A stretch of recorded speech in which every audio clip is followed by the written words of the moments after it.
नमस्कार दोस्तों, कैसे हैं आप सब। आज हम यूएस बायोलॉजी 9-5 में आपका स्वागत है। आज हम आपके लिए क्लास 10 अध्याय 1 जैव प्रक्रम लाइफ प्रोसेस भाग 1 लेकर के उपस्थित हैं। जैव प्रक्रम क्या होता है? वे सभी प्रक्रम जो संयुक्त रूप से जीव के अनुरक्षण का कार्य करते हैं जैव प्रक्रम कहलाते हैं। अर्थात जीवों में जीवित रहने के लिए होने वाली समस्त क्रियाएं जैव प्रक्रम कहलाती हैं। जैसे पोषण हुआ, न्यूट्रिशन, श्वसन, रेस्पिरेशन, वहन, ट्रांसपोर्टेशन और उत्सर्जन यानी कि एक्सक्रीशन। ठीक है। ये वहन भी कई प्रकार का होता है, जैसे कई प्रकार का है, जैसे परिवहन करके भी कह सकते हैं। इसके बाद अब हम इन चार में से और भी बहुत सारे हैं, जैसे जनन है। ठीक है। हम इनमें से एक एक करके पढ़ेंगे। तो सबसे पहले हम पढ़ेंगे पोषण के बारे में। पोषण यानी कि पोषण क्या है? पोषण भी दो प्रकार का होता है। एक स्वपोषी पोषण होता है, एक विषमपोषी पोषण होता है। तो पोषण किसे कहते हैं? यहाँ पर दिया हुआ है न्यूट्रिशन, वह है जैव प्रक्रम जिसके द्वारा जीव भोजन को ग्रहण करते हैं तथा उस भोजन से ऊर्जा प्राप्त करते हैं एवं उस ऊर्जा का इस्तेमाल अपनी वृद्धि एवं विकास के लिए करते हैं, अथवा शरीर के अंदर टूटी फूटी कोशिकाओं की मरम्मत करने के लिए करते हैं। पोषण कहलाता है। पोषण के आधार पर जीव दो समूहों में बांटे गए हैं। नंबर 1 स्वपोषी पोषण, ऑटोट्रोफिक न्यूट्रिशन, और दूसरे है विषमपोषी पोषण, हेटरोट्रोपिक न्यूट्रिशन। अब ये स्वपोषी पोषण क्या होता है, इसके बारे में समझेंगे थोड़ा सा। पोषण की वह प्रक्रिया जिसमें जीव अपना भोजन आसपास के वातावरण में उपस्थित सरल अजैव पदार्थों जैसे CO2, पानी, सूर्य का प्रकाश से अपना भोजन स्वयं बनाते हो। उदाहरण के लिए हरे पौधे और कुछ जीवाणु। देखिए, वे जीव जो अपना भोजन स्वयं बनाते हैं तो वो तो कहलाते हैं स्वपोषी पोषण। कैसे बनाते हैं? वातावरण से, यानी वातावरण में उपस्थित जो सरल अजैव पदार्थ होते हैं, जैसे कार्बन डाइऑक्साइड है, CO2, जल है, पानी H2O, और सूर्य का प्रकाश। ठीक है। और इनमें सबसे अच्छा उदाहरण है हरे पादप और कुछ जीवाणु जो प्रकाश संश्लेषी जीवाणु होते हैं, उनको भी इसके अंतर्गत शामिल किया गया है। दूसरे टाइप के हैं विषमपोषी पोषण, यानी कि हेटरोट्रोपिक न्यूट्रिशन, जो है पोषण का वह तरीका जिसमें जीव अपना भोजन स्वयं नहीं बना पाता है, बल्कि अपने भोजन के लिए दूसरे जीवों पर निर्भर रहता है। जैसे मानव हुआ व अन्य जीव, जैसे घोड़ा, बकरी, गाय, भैंस। ठीक है। अन्य सभी जीव, गिलहरी, ये सभी जीव कैसे होते हैं? विषमपोषी पोषण करने वाले जीव होते हैं। ठीक है। इसमें जीव अपना भोजन स्वयं नहीं बना पाता है। ठीक है। इसके आगे हम आपको, अब ये विषमपोषी पोषण है, फिर आगे चल के 3 प्रकार में बांटा गया है। आगे है जैसे स्वपोषी पोषण था, तो स्वपोषी पोषण में बताया था आपको हमने कि जो जीव होते हैं अपना भोजन स्वयं बनाते हैं। तो किस क्रिया द्वारा जीव अपना भोजन स्वयं बनाते हैं, उसमें उदाहरण भी आपको दिया था हरे पादप। हरे पादप क्या करते हैं? प्रकाश संश्लेषण की क्रिया करते हैं, यानी कि प्रकाश संश्लेषण, फोटोसिंथेसिस। ये प्रकाश संश्लेषण क्या होता है, इसको समझ लें थोड़ा सा। प्रकाश संश्लेषण वह जैव रासायनिक अभिक्रिया है जिसके द्वारा अकार्बनिक सरल यौगिकों को कार्बन डाइऑक्साइड तथा जल को प्रकाशीय ऊर्जा यानी कि सूर्य का प्रकाश तथा पर्णालिम की उपस्थिति में कार्बोहाइड्रेट्स यानी कि ग्लूकोज के रूप में बदल दिया जाता है। इसे निम्न समीकरण द्वारा प्रदर्शित करते हैं। 6CO2 + 12H2O, एरो का निशान लगाएंगे लंबा सा, उसके ऊपर लिखेंगे सूर्य का प्रकाश और नीचे लिखेंगे पर्णालिम।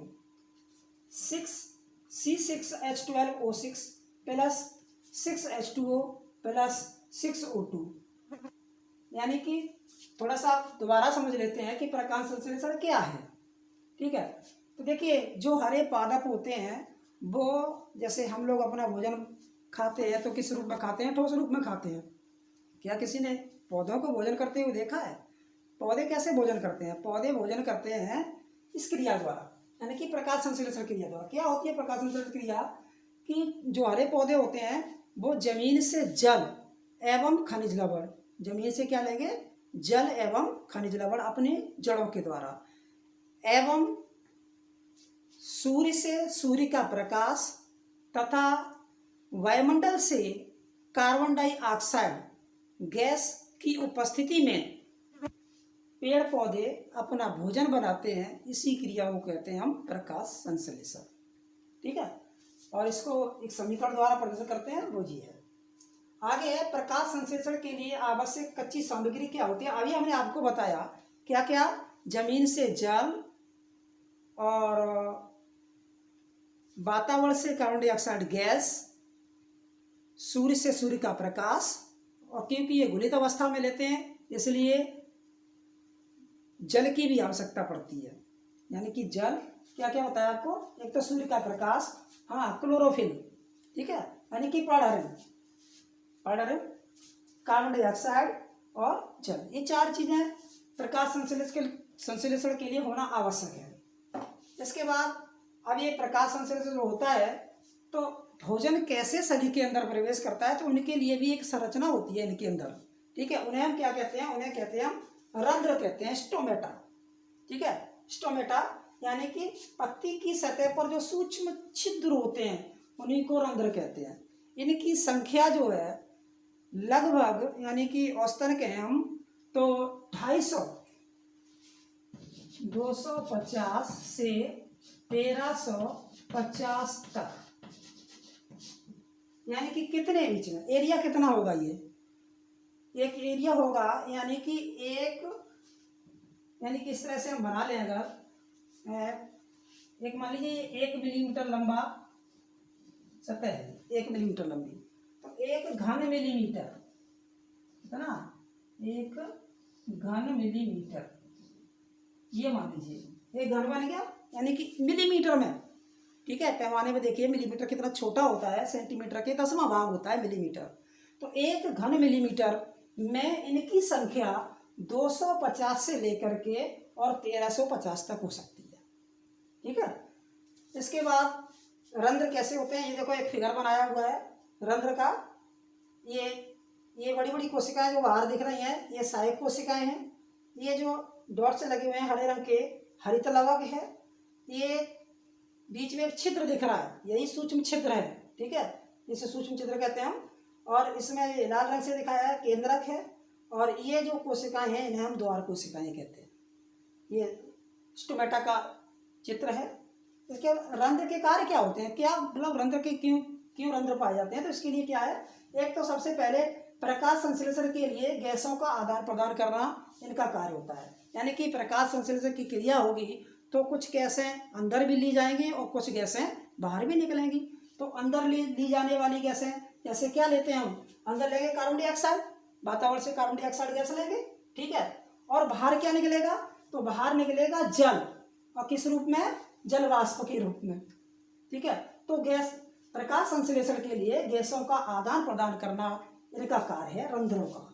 दूसरा इनका एक इम्पोर्टेंट कार्य है बाष्पोत्सर्जन प्रक्रिया में जल, यानी कि जल वाष्प के रूप में इन्हीं छिद्रों से निकलता है। देखिए बाष्पोत्सर्जन की क्रिया होती है। बाष्पोत्सर्जन से मतलब कि पौधे अतिरिक्त जल की हानि, ठीक है, पौधों में अतिरिक्त जल की हानि क्या कहलाती है? बाष्पोत्सर्जन कहलाती है। पौधे अपने दैनिक यूज के लिए 1% यूज करते हैं, बाकी 99% क्या होता है? वाष्प के रूप में उड़ जाता है। तो जल वाष्प, यानी कि जल वाष्प के रूप में, जल जो है किस रूप में होता है? जल वाष्प के रूप में, और इसी में हमें क्या मिलती है? ऑक्सीजन मिलती है। ठीक है, तो यहाँ देखो एरो का निशान लगा है।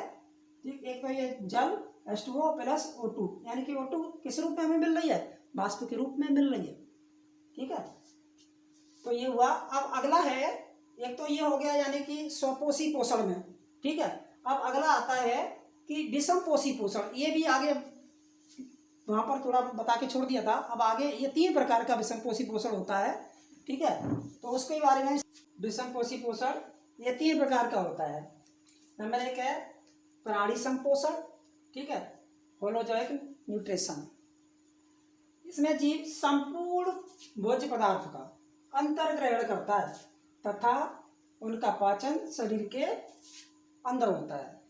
जैसे अमीबा हुआ, मानव हुआ, चूहा हुआ, बिल्ली हुआ, शेर हुआ, ठीक है। यानी कि प्राणी संपोषण जीव पूरे भोजन को अपने शरीर के अंदर ले लेता है, ठीक है, और उनका पाचन कहाँ होता है? शरीर के अंदर, आहार नाल में। अब ये जरूरी नहीं है कि आहार नाल सब में पाई जाती है, कुछ जीव ऐसे भी होते हैं जिनमें आहार नाल नहीं पाई जाती है, किसी में पूर्ण पाई जाती है, किसी में अपूर्ण पाई जाती है, किसी में तो पाई ही नहीं जाती। उदाहरण के लिए है अमीबा। अमीबा भोजन को पूरा ही शरीर के अंदर ले लेता है, इसी तरह से मानव भी भोजन को पूरी तरह से शरीर के अंदर ले लेता है। दूसरा है मृतजीवी पोषण। स्पोरोफिटिक होते हैं, ये अपना भोजन मृत जीवों के शरीर से व सड़े गले कार्बनिक पदार्थों से प्राप्त करते हैं। जैसे फफूंद हुई, कवक हुआ, यानी कि क्या है? मृतजीवी, नाम से ही देखो क्लियर हो रहा है, मरे हुए जीवों से, ठीक है। जो जीव मर जाते हैं उनके शरीर से अपना भोजन ग्रहण करते हैं। अगला है परजीवी पोषण, यानी कि पैरासिटिक। यह जीवों के शरीर के अंदर या बाहर रहकर उनको बिना मारे उनके शरीर से पोषण प्राप्त करते हैं, ठीक है। जैसे अमरबेल, फीता करंग, जू जोंक आदि हुआ, बिना मारे, यानी कि उन्हीं के शरीर पर रहकर और उन्हीं से भोजन प्राप्त करते हैं। जैसे देखो अमरबेल, ये पौधों का है। फीता करंग, अब या देखो अंतः परजीवी हो सकता है, बाह्य परजीवी हो सकता है। अंतः परजीवी हुआ तो फीता करंग हुआ, ठीक है। बाह्य परजीवी है जैसे जू, हमारे सर में या जानवरों के जू हो जाते हैं, किलनी हो जाती हैं। जानवर जब तालाब में नहाने के लिए जाते हैं तो उनको एक जोक लग जाती है जो उनकी खरीज के खून चूसती है, तो ये भी एक परजीवी की तरह कार्य करता है, ठीक है। तो इस तरह से ये 3 टाइप्स हो गए विषम पोषी पोषण के। इसी तरह से आगे थोड़ा समझाने की कोशिश की गई है कि अमीबा में पोषण कैसे होता है। अमीबा जो एक कोशिकीय जीव होता है, ये फिगर है उसका, ये खाद्य रिक्तिका इसकी केंद्रक है और खाद्य कण है। मान लीजिए कोई फूड पार्टिकल्स इसके नज़दीक आता है तो ये अमीबा क्या करता है, अब इसके अंदर जो कुछ बनता बिगड़, अनियमित आकार होता है इसका, तो कुछ बनता बिगड़ता रहता है। तो जैसे ही फूड पार्टिकल्स इसके पास आता है, ये क्या करता है कि उसको कूटपादों की सहायता से, ये जो कूटपाद होते हैं इसके, इनकी सहायता से ये इसको घेर लेता है। और जब ये घेर लेगा, ये पूरी तरह, अब ये इधर से आए और इधर मिल जाएंगे जाकर के, इधर से आएंगे और इधर मिल जाएंगे जाकर के, ठीक है। तो ये पार्टिकल्स कहाँ आ गया? अमीबा के शरीर के अंदर आ गया। जब अंदर आ गया तो किसमें पहुंच गया? रिक्तिका में पहुंच गया। रिक्तिका क्या करती है? जो जटिल कार्बनिक पदार्थ होते हैं, जटिल पदार्थ, उनको सरल पदार्थों में तोड़ देती है, ठीक है। अब शोषण हो जाता है उसका, फूड पार्टिकल्स का अवशोषण हुआ। अब जो बचा, अपचित भोज्य पदार्थ जो बचा, वो धीरे धीरे सतह की ओर चलना शुरू हो जाता है और अंततः शरीर से बाहर छोड़ दिया जाता है। इस तरह से अमीबा में पोषण होता है। इसी तरह से पैरामीशियम में पोषण होता है। पैरामीशियम में क्या होते हैं? सिलिया होते हैं बहुत सारी, ठीक है। वो सिलिया क्या कर पूरी सतह को घेरे रहते हैं अमीबा की, और जब कोई फूड पार्टिकल्स उसके पास आता है तो उसे वो घेर लेते हैं, लेकिन एक विशेष संरचना, ठीक है, के द्वारा ही पैरामीशियम में भोजन शरीर के अंदर प्रवेश करता है। तो इस तरह से पैरामीशियम में पोषण हो जाएगा। तो ये हुआ यानी कि विषम पोषी पोषण में। अभी छोटे जीव का एक अमीबा यानी कि एक कोशिकीय जीव का बता दिया। अब आपको मानव में पोषण कैसे होता है उसके बारे में बताएंगे, ठीक है। मानव में पोषण, इसको बढ़ाएंगे आगे। देखो मानव में जो पोषण होता है उसमें कई स्टेप्स आ रहे हैं बीच में, जैसे अंतर्ग्रहण हो गया, पाचन हुआ, अवशोषण है, स्वांगीकरण है और वैक्षेपण है, ठीक है। इतनी चीज़ों को हम देख रहे हैं। तो सबसे पहले अंतर्ग्रहण, यानी कि सबसे पहले भोजन को अंदर लिया जाता है। किसके माध्यम से? हम लोग भोजन को ग्रहण करते हैं तो उसके मुख के माध्यम से करते हैं, ठीक है। तो सबसे पहले आता है मुख, यानी कि जो हमारी जो आहार नाल होती है ना, ये आहार नाल मुख से लेकर के गुदा तक एक खोखली संरचना है। मुख से लेकर फिर दो छिद्रों पर खुली होती है, मुख और गुदा, ठीक है। तो ये एक खोखली संरचना है, ऊपर से नीचे तक फैली हुई। मुख है, इसमें भोजन का अंतर्ग्रहण करता है। मुख के द्वारा क्या करते हैं, भोजन को पहले शरीर के अंदर लेते हैं, ठीक है। फिर इसमें दांत होते हैं, दांत क्या करते हैं, भोजन को चबाने का कार्य करते हैं। हम दांतों के टॉपिक को आगे आपको कभी बढ़ा बताएंगे। आगे है जिह्वा, भोजन को लार के साथ पूरी तरह से मिलाना। जीभ का क्या कार्य है, भोजन को उलटना पलटना उलटना पलटना, और जो लार होती है उसमें मिक्स कर देती है अच्छी तरह से। भोजन में अच्छी तरह से लार को क्या करते हैं, मिक्स कर देते हैं। अगला है लार ग्रंथियां। मुख के अंदर 3 प्रकार की लार ग्रंथियां भी होती हैं। इनसे निकलने वाला रस क्या कहलाता है, लार रस कहलाता है। यह स्टार्च को एमिलेज एंजाइम द्वारा माल्टोस शर्करा में परिवर्तित कर देता है। आगे है भोजन ग्रसिका या ग्रासनली, ठीक है। जब भोजन मुख के अंदर ले लिया, दांतों ने चबा दिया, जिह्वा ने उसमें लार मिक्स कर दी, अब क्या होगा, अंदर जाएगा तो अंदर कोई संरचना होगी जिससे हमारे पेट में जाएगा, ठीक है। तो मुख से आमाशय तक भोजन ग्रसिका की क्रमांकोचन गति द्वारा ले जाया जाता है। जो ग्रासनली होती है उसमें क्रमांकोचन गति होती है, ठीक है। इस गति से धीरे धीरे ये कहाँ पहुंच जाता है, आमाशय में पहुंच जाता है। भोजन आमाशय में पहुंच गया, ठीक है। अब आमाशय में क्या होता है, आमाशय में होती है जठर ग्रंथियां, ठीक है। जठर ग्रंथियां होती हैं, ये इसमें क्या क्या होता है, जैसे पेप्सिन, हाइड्रोक्लोरिक अम्ल और श्लेष्मा, ठीक है। पेप्सिन क्या है, पाचक एंजाइम है। पेप्सिन क्या है, पाचक एंजाइम है, जो किसका पाचन करता है, प्रोटीन का पाचन करता है। आगे हाइड्रोक्लोरिक अम्ल जो है अम्लीय माध्यम तैयार करता है। जो एसिड बनता है शरीर में, ये क्या करता है, अम्लीय माध्यम को तैयार करता है, जो पेप्सिन की क्रिया में सहायक होता है। अगला है श्लेष्मा, ये आमाशय के आंतरिक स्तर की अम्ल से रक्षा करता है। देखो ये तेजाब बना, अब ये तेजाब तो जला देगा, तो कौन इसकी रक्षा करेगा, तो श्लेष्मा करती है, ठीक है। आगे है क्षुद्रांत, छोटी आंत।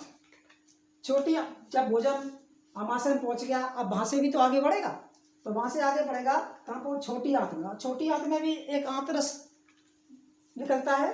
ये क्या करता है, कार्बोहाइड्रेट जो होते हैं, जो हमने भोजन ग्रहण किया है, कार्बोहाइड्रेट उसे ग्लूकोज में परिवर्तित करता है, ठीक है। दूसरा वसा जो होती है उसे वसा अम्ल और ग्लिसरॉल में परिवर्तित करती है।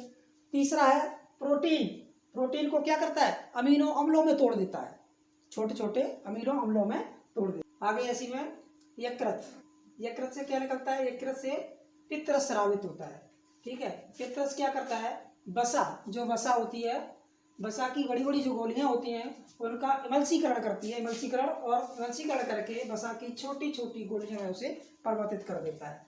इसके बाद आगे आता है आमाशय, यकृत के बाद आगे अग्नाशय। अग्नाशय में अग्नाशयी रस स्रावित होता है अग्नाशय से। इसमें 3 एंजाइम हैं, जैसे एमिलेज एंजाइम, ट्रिप्सिन एंजाइम और लाइपेज एंजाइम। जो एमिलेज एंजाइम होता है स्टार्च को ग्लूकोज में परिवर्तित करता है। एमिलेज एंजाइम स्टार्च को ग्लूकोज में परिवर्तित करता है। वहीं ट्रिप्सिन एंजाइम जो होता है वो प्रोटीन को पेंटोन्स में परिवर्तित कर देता है। वहीं लाइपेज एंजाइम जो होता है वसा को वसीय अम्ल में परिवर्तित कर देता है। इसके बाद दीर्घरोम, बिलिया जिन्हें कहते हैं, अवशोषण।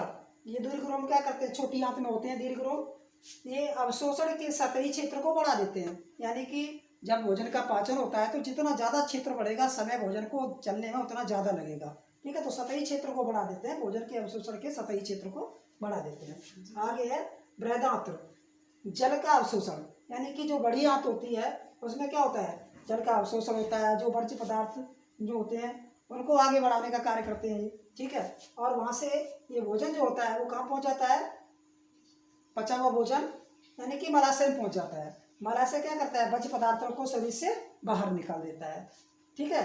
तो इस तरह से भोजन का पाचन मुख से लेकर के और मलाशय तक हुआ। मलाशय एक ऐसा स्थान जहाँ से शरीर जो हानिकारक पदार्थ हैं, वर्ज्य पदार्थ हैं, शरीर से बाहर छोड़ दिए जाते हैं। अब ये मानव का पाचन तंत्र का एक चित्र दिया हुआ है, थोड़ा सा समझाने की कोशिश की गई है। यह मानव का है, जिब्या है, मुख है, मुख में दांत हैं, दांतों के द्वारा इसको चबाया जाता है, लार मिक्स होती है, ठीक है। यहाँ से होते हुए भोजन ग्रासनली, ये है ग्रासनली, ग्रासनली के माध्यम से आमाशय पहुँचता है, ठीक है। ये है आमाशय, ठीक है, आमाशय पहुँचता है, आमाशय। इसके बाद ये है यकृत, ये है पित्ताशय, पित्ताशय से कौन सा रस होता है, पित्तरस, अग्नाशय से अग्नाशयी रस, ठीक है। इसी अग्नाशय, आमाशय से आमाशयी रस, अग्नाशय से अग्नाशयी रस, पित्त से यकृत से पित्तरस, ठीक है। पित्ताशय में इकट्ठा होता जाकर के बनता है यकृत में, और इकट्ठा कहाँ होता है, पित्ताशय में, ठीक है। एक पित्तनली है, ये पित्तनली है, ठीक है। इसके आगे चलते हैं तो छोटी आंत, ये क्षुद्रांत है। इसके एक नीचे एक संरचना बनी है छोटी सी, जो जब हम आपको अवशेषीय अंगों के बारे में पढ़ाएंगे तो हम आपको बताएंगे कि क्रमरूप परिशेषिका जिसे कहते हैं, परिशेषिका लिखा है क्रमरूप परिशेषिका। ये क्या होती है परिशेषिका, ये जो शाकाहारी जीव होते हैं उसमें सक्रिय होती है, लेकिन मनुष्य चूंकि शाकाहारी नहीं है, वो तो सर्वाहारी है, इसलिए ये अब एक अवशेषीय अंग की तरह से कार्य करती है, ठीक है। और इसके बाद अंतिम में भोजन पच करके जो बचा हुआ वर्ज्य पदार्थ है वो शरीर से बाहर, यानी कि गुदा द्वारा शरीर से बाहर छोड़ दिया जाता है। तो ये हुआ आज का टॉपिक, यानी कि पोषण, ठीक है। पोषण में सारी चीज़ें एक कोशिकीय जीवों से लेकर के और मानव तक के पोषण के बारे में हमने आपको बताया। आप लोगों को हमारा ये वीडियो कैसा लगा? अगर ये वीडियो सही लगा तो आप अपने दोस्तों में लाइक और शेयर करिए। धन्यवाद।